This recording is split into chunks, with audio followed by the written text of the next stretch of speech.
नमस्कार। आप सभी का मेरे चैनल मंत्र पाठ कथा में हार्दिक अभिनंदन। आज हम बात करने जा रहे हैं भाद्रपद अमावस्या 2025 की, जो इस साल 23 अगस्त शनिवार के दिन पड़ रही है। यह अमावस्या न केवल पितृतर्पण श्राद्ध के लिए महत्वपूर्ण है, बल्कि आत्मशुद्धि, दान और आध्यात्मिक साधना का भी उत्तम अवसर है। इस अमावस्या को कई नामों से जाना जाता है। भाद्रपद मास में पड़ने के कारण इसे भाद्रपद अमावस्या कहा जाता है। ये शनिवार के दिन आ रही है, तो इसलिए इसे शनि अमावस्या भी कहेंगे। और इससे संबंधित कुछ उपाय किए जा सकते हैं जिससे शनि की ढैया या शनि के कुप्रभावों से बचाव हो सके। वो उपाय भी हम आपको बताएंगे। इस अमावस्या को पिठोरी अमावस्या भी कहा जाता है। इस अमावस्या को कुश ग्रहणी अमावस्या या कुशोत्पाटिनी अमावस्या के नाम से जाना जाता है। तो हम आपको पहले बता देते हैं कि ये शनि अमावस्या है, शनिवार के दिन आ रही है। तो शनि के कुप्रभावों से बचने के लिए हम कुछ उपाय कर सकते हैं।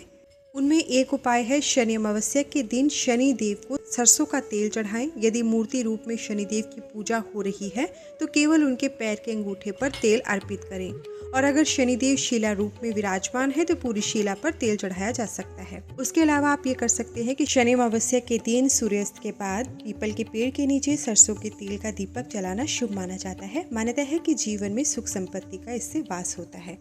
इसके अलावा इस दिन शनि से संबंधित वस्तुएं जैसे सरसों का तेल, काले तिल, उड़द की दाल और दान कर सकते हैं। साथ ही गरीबों को भोजन कराएं और उन्हें कपड़े, जूते, छाता, धन आदि का दान करें। शनि के कष्टों से मुक्ति पाने के लिए सबसे श्रेष्ठ उपाय है बजरंगबली की आराधना करना। मान्यता है कि हनुमान भक्तों को शनिदेव कभी कष्ट नहीं देते। ये थे शनि अमावस्या है, तो इसलिए आप शनि से संबंधित उपाय कर सकते हैं, वो हमने आपको बता दिए। अब हम आपको बताएंगे कि ये जो अमावस्या है इसे कुशोत्पाटिनी अमावस्या के नाम से जाना जाता है। तो ये अमावस्या को कुशोत्पाटिनी अमावस्या क्यों कहा जाता है, ये जो बात है ये जानने योग्य बात है। इस दिन पूरे वर्ष के लिए पुरोहित नदी, तालाब, जलाशय आदि से कुशा घास एकत्रित करके घर में लाते हैं। कुशा घास का उपयोग धार्मिक अनुष्ठानों में किया जाता है। वो जो घास होता है उसको सिर्फ आज के दिन यानी कुशोत्पाटिनी अमावस्या के दिन ही तोड़ के लाया जाता है। नदी के किनारे, तालाब के किनारे, जलाशय आदि से उस घास को उखाड़ के लाया जाता है। कुशा घास का उपयोग धार्मिक अनुष्ठानों में किया जाता है। कुशोत्पाटिनी अमावस्या को कुश घनी अमावस्या के नाम से भी जाना जाता है। कुशोत्पाटिनी अमावस्या के बारे में ऐसी मान्यता है कि इस दिन कुशा नामक घास उखाड़ने से वर्ष भर काम आती है। मतलब आप उसको उखाड़ कर रख सकते हैं और फिर वो आपको पूरे वर्ष पूजा पाठ, अनुष्ठान आदि करने में कुशा को आप प्रयोग में पूरे साल ला सकते हैं। हिंदू धर्म में कुश के बिना कोई भी पूजा सफल नहीं मानी जाती है। यदि सोमवार अमावस्या भाद्रपद माह में हो तो इस कुशा का उपयोग 12 वर्षों तक किया जा सकता है। किसी भी पूजा के अवसर पर पुरोहित यजमान की अनामिका उंगली यानी कि जिसको आप इंग्लिश में रिंग फिंगर कहते हैं, उसमें कुश से बना पवित्र धागा पहनाता है।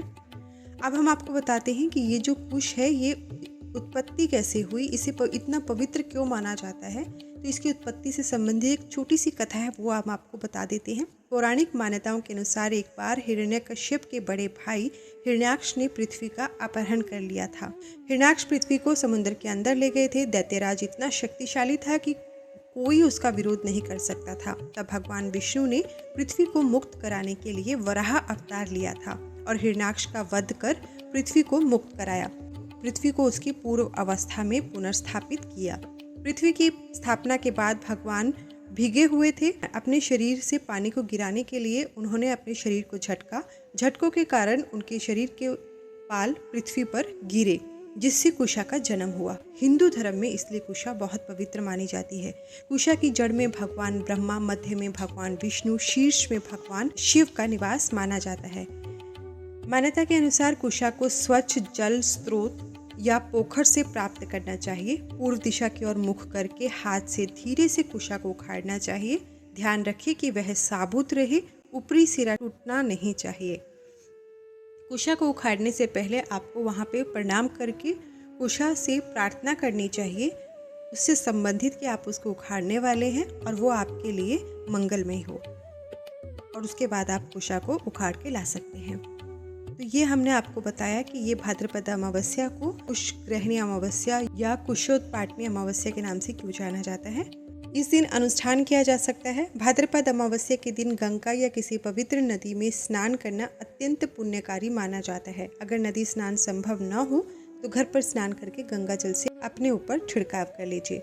सूर्योदय के बाद सूर्यदेव को अर्घ्य दे और जल में काले तिल मिलाकर आप उससे पितरों के लिए जल अर्पित कर सकते हैं। गौ सेवा, ब्राह्मण भोजन और दान करने से पुण्य मिलता है, इस दिन जरूर करें। साथ ही इस दिन घर में भगवत गीता, विष्णु सहस्त्रनाम का पाठ करना भी श्रेष्ठ माना जाता है। इस दिन क्या करें और क्या ना करें ये भी जान लेते हैं। भाद्रपद अमावस्या के दिन मांस, मदिरा या तामसिक भोजन से बचें। किसी भी पशु पक्षी जैसे गाय, कुत्ता या कोई किसी को भी हानि ना पहुंचाएं। भिक्षा मांगने वाले को कोई भी आता है उसे खाली हाथ ना लौटाएं। थोड़ा बहुत दान दक्षिणा ज़रूर दें।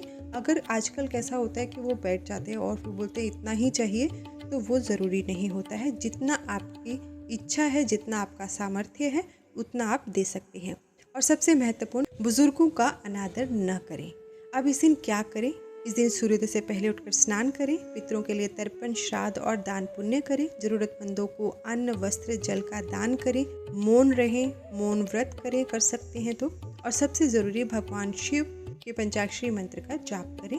तो ये भाद्रपद अमावस्या केवल पितरों की शांति का पर्व ही नहीं है, बल्कि आत्मशुद्धि, दान और ईश्वर साधना का भी महान अवसर है। इस दिन श्रद्धापूर्वक किए गए तर्पण, पूजा और दान से पूर्वजों की कृपा मिलती है और जीवन में सभी कष्ट दूर होकर सुख समृद्धि प्राप्त होती है।